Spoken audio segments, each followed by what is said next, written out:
Rise up, brothers and sisters, boys and girls, kings and queens, friends, frenemies, and you agents. It's Brother Marley. This is the Gambia One channel, and this is the Gambia. Boom! Looking very peaceful and quiet today. Well, anyway, back to the business at hand. So you see, I'm wearing my my flat cap today. I was inspired because I was watching Snatch, film from 2002, very good film from Guy Ritchie. It was a British sort of gangster movie kind of thing. Lots of laughs and so on and so forth. So I have a connection to the UK. Obviously, I was born there, hence my accent. Yet I have an uneasy relationship to the country because of things that happened in the past. Speaking of which, this came up on my timeline today. There are thousands of people who believe that because Britain ruled the waves, they abolished slavery. Now, here on my little channel with my few thousand subscribers and few hundred viewers or whatever, I get people looking at what I do and say and search and check and see whether I'm telling the truth. And they're very quick to say, no, that's not true, no, you got that wrong, you made a mistake, you're a liar, whatever. They like to call me all kinds of names. If they can find anything that I've misspoke or missaid or said incorrectly or straight up lied. However, history is being rewritten, remixed and changed into a way that fits an agenda, the agenda being Great Britain was and is great. So let's have a look at that heading, because I see two glaring errors there. First of all, Britain did not rule the waves. You will find, if you look in your history books, that it was the Portuguese who first from Europe first found the Gambia River flowing out into the Atlantic Ocean. They were met by Mandinkas who threw rocks, stones, came out on boats and raided the ship until the point where the Portuguese had to turn tail and go back to where they came from. So salute to those men. But not the British. The Spanish went over to the Americas and discovered the Americas. They also discovered a bunch of black people already there as well. But you know, we rewrite history. That's very hard to say. We rewrite history here in planet Earth. So what Hollywood did was to show those indigenous Americans as white people with their face painted, and after a while it then became, yes, the indigenous Americans actually looked like someone in a John Wayne movie. No, they looked like me. They were black men and women. That's who they enslaved, and they shot up those numbers with those people that they were bringing over from Africa. Now, Great Britain knew that their numbers could be kept up in colonial America and in the Caribbean, the West Indies. People get confused between the term Caribbean and West Indies. The Caribbean is the geographical name.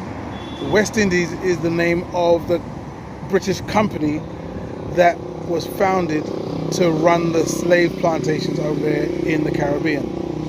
So that's why it was called the West Indies, because it's part of the West India's trading company. There was the East India Trading Company first that dealt with modern day India And because those people didn't know where they were in the world, they were like, oh, it's just another India. We'll call it West India.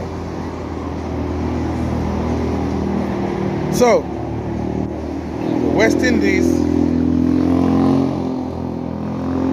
also known as the Caribbean, those people and those in North America knew that they could keep their slave stocks up through breeding of their slave stocks, which was good for them because they knew that France was, building up their weight, and so was Portugal, and so was Holland, the Netherlands, by increasing the size and scope of their plantations in the West Indies, in various Dutch-speaking and Portuguese-speaking islands. There are still Dutch-speaking and Portuguese to this day. So what they did was to say, no more, we're calling a moratorium on people taking slaves over from Africa straight over to the Caribbean. You can't do it no more, we run the waves. And so they would cannonball those ships with the Africans chained below. They would aim the cannons at the bows of the ship, just where the people were, kill some of them and drown the rest while they were still there, chained to the ships. So, just remembered, I forgot something kind of important to the story. How did we emancipate ourselves from that situation? If it wasn't the British, getting this pang of conscience and wanting to free us and save us and, emancipate us, how did it actually happen? Well, 1823, August 1823. Guyana, where I hail from, Guyana, had the Demerara slave rebellion, or Demerara uprisings. Demerara is where you get the name of the famous sugar to this day.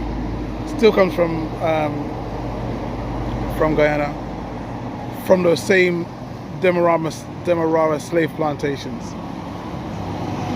So,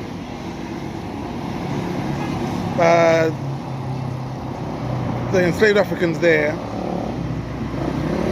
led by a brother named Kwamina, Q-U-A, Kwamina, which strangely enough is the same pronunciation as the Ghanaian name Kwamina, spelled K-W-A.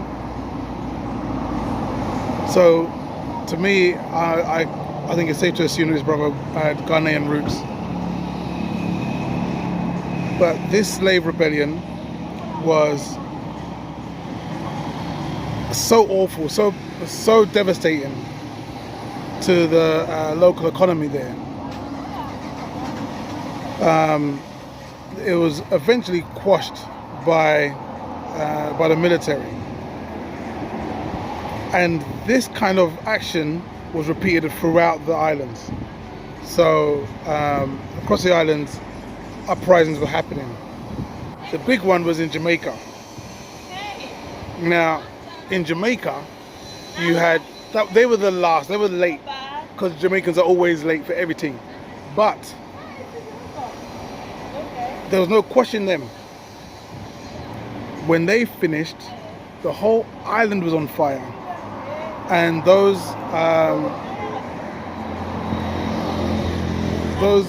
British people who were saving Africans, they were there running for their lives, jumping into the sea to get away from these crazy Jamaicans. So I doff my cap to them as well. Okay, back in the UK, the British West India Trading Company had gone to the Crown and said they need help to get their stuff back together again.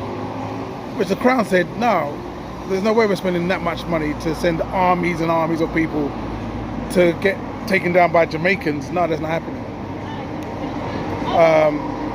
Stick with your East India Trading Company and forget the West India Trading Company.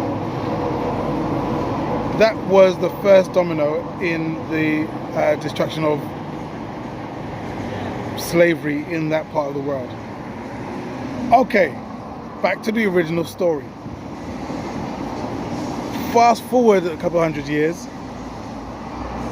and on Facebook, these people are patting themselves on the back. Oh, no one speaks about this, about how we rescued all those poor Africans. I call BS because I know some of you already know this is not the case.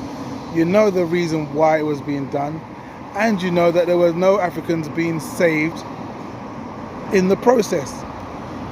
So let's cut the crap and let's just get back to brass tacks. Let's get back to the truth. Let's call a spade a spade. If you're going to be there checking me, I'm going to have Facebook putting checks on what I say when I speak about the coronavirus or whatever it is. Then you too can be fact checked as well. Great Britain isn't that great. Great Britain wasn't ruling no waves back then, and Great Britain wasn't saving no black people from slavery. No, they were breeding up their own stocks in the West Indies and in the Americas, and also you'll find that they were pushing away others from being able to do the same thing as them, because they knew that this was good for business. Free labor in perpetuity. That's what they want for themselves. They want it for the other people. Hello. That's what caused this. Okay, so I hope that all makes sense to you. Yeah. This is your brother Marley. This is the Gamby One channel, and until next time, well, I doff my cap. Peace, y'all.